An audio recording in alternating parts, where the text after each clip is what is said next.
In today's video, I'm going to teach you how to hide and unhide columns in Google Sheets. We'll start inside a spreadsheet in Google Sheets. Once your file is open, look at the column letters along the top of the sheet.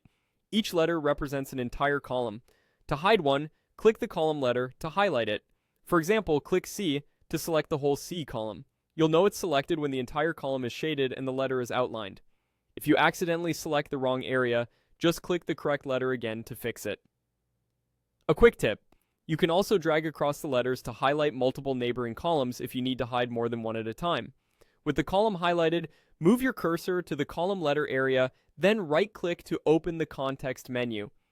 From that menu, choose Hide Column. As soon as you do, the selected column disappears from view. Don't worry, your data isn't deleted, it's simply hidden.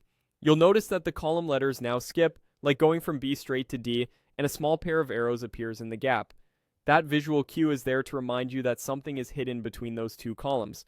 When you're ready to bring the hidden column back, hover your mouse over the small, gray gap between the surrounding column letters. For our example, between B and D.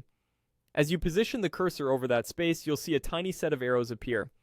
Click the arrows, and the hidden column reappears instantly with all of its data, formatting, and formulas intact. If the arrows are hard to see, try moving your cursor slowly along the border, or adjust your zoom level so the header area is easier to target.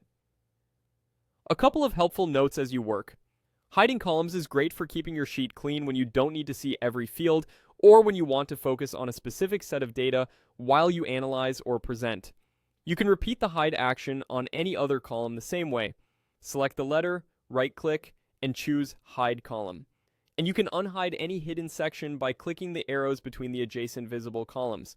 If you don't see the option to hide or unhide, you might not have edit access to the file, so check your permissions with the file owner. That's it. Highlight the column, hide it, and unhide it by clicking the arrows between the surrounding columns. Thanks for watching, and enjoy a cleaner, more focused view in Google Sheets.